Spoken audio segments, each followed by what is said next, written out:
I'm not someone who scares easily. I grew up in a house where my dad left for work at 4 a.m. and my mom did overnight nursing shifts twice a week, so being alone at night was just something I got used to early. By the time I was in my mid-20s and living by myself, sleeping with one lamp on felt almost embarrassing, like a habit I should have outgrown. I'm telling you this because I need you to understand that what I did that night, locking my bedroom door, shoving my dresser against it, sitting on my bed with a kitchen knife in my lap until the sun came up, wasn't something I did out of anxiety or paranoia. I did it because I heard someone in my house. I moved into the rental about 8 months before this happened. It was a single-story house on a quiet street in a town that had more retired couples than anyone under 40. The kind of neighborhood where people leave their garage doors open all day and wave at strangers from their driveways.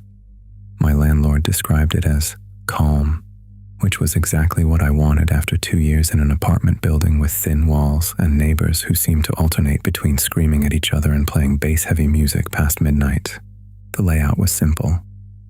Front door opened into a short hallway, living room on the left, kitchen straight ahead, bathroom on the right. My bedroom was at the very back of the house, down a short passage past the kitchen. One window, one door. The window faced the backyard, which was just a rectangle of grass that backed up to a wooden privacy fence. Nothing behind the fence but an alley and more fences. It was a good house. It felt safe. I realize now how much I was reading into that. The first thing I wrote off was the back door. This was about 2 weeks before everything happened.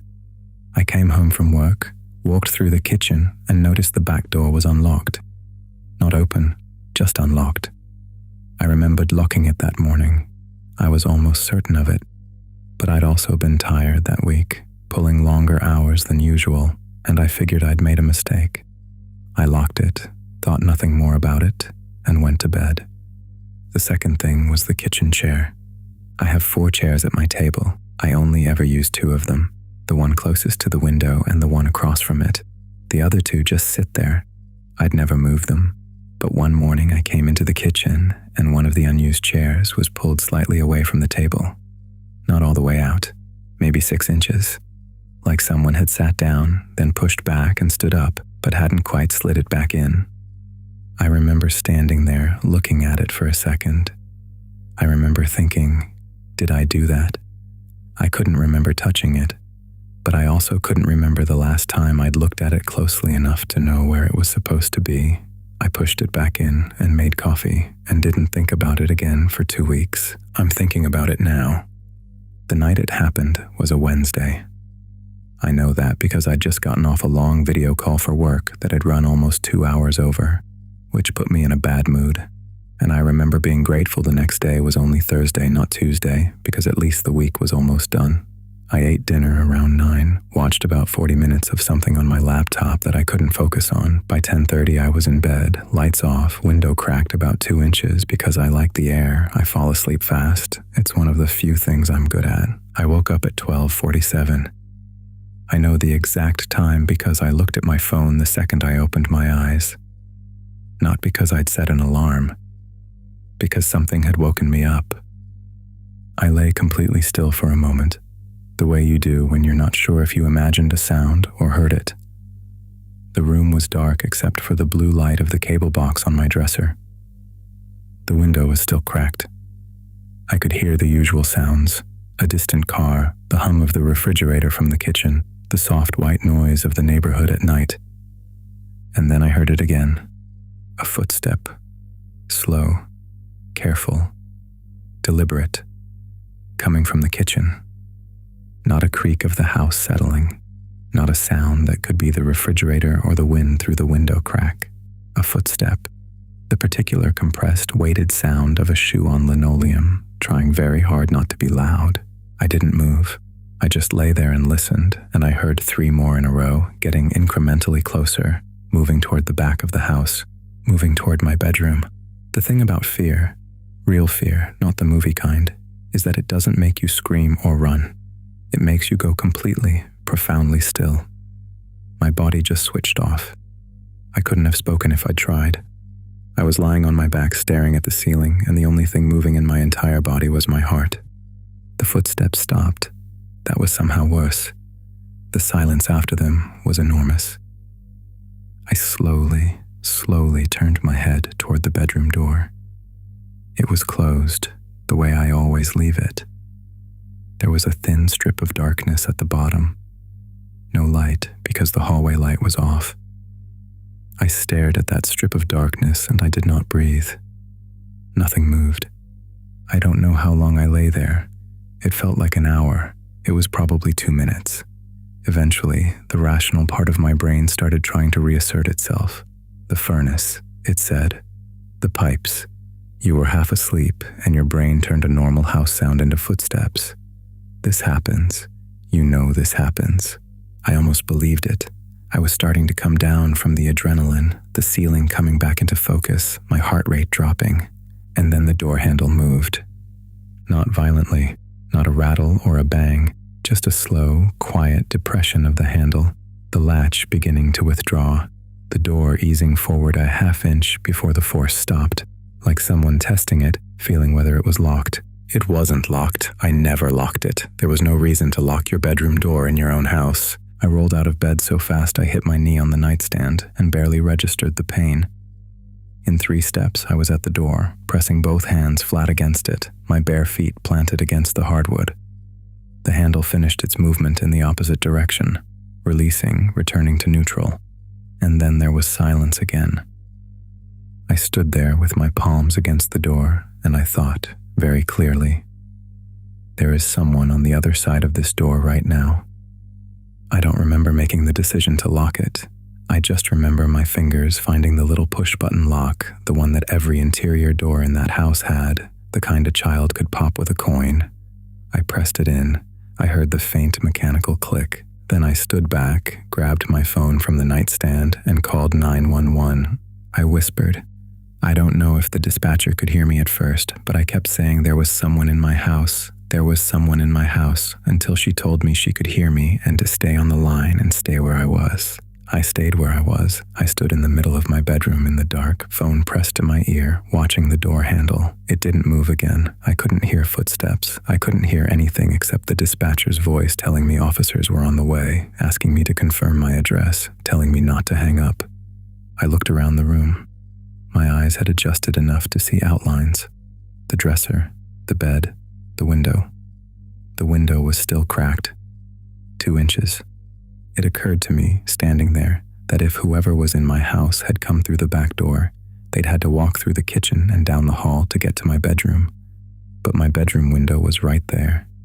If they already knew which room I was in, if they'd been watching the house, watching the light under my door go dark when I went to bed, they could also be outside that window. I crossed the room and shut the window, locked it, pulled the curtain.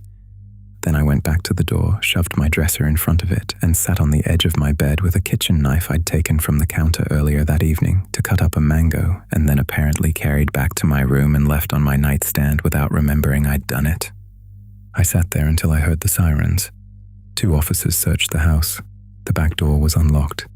They found it that way, not forced, not damaged. Unlocked, like someone had a key, or like someone had slipped the latch from outside. Or like I had simply forgotten to lock it. They walked every room. They checked the closets, the bathroom, behind the couch. They went through the back door and walked the perimeter of the yard with flashlights. Nothing. One of the officers came back to my room while the other finished outside. He was calm, professional, the kind of calm that I imagine they're trained for, reassuring without being dismissive. He asked me to describe exactly what I heard and when. I told him about the footsteps, the door handle. He wrote it down. He said they'd do an extra pass through the neighborhood and that I could call back anytime if I heard anything else. He did not tell me that I'd imagined it. I want to be clear about that. He did not suggest I'd been dreaming or that the house had made the sound. He just wrote it down and looked at me carefully and said, "Make sure you lock that back door every night." And something in the way he said it made me feel like he believed me entirely, and that believing me entirely was not comforting him either. I said I would. He left. I didn't sleep that night.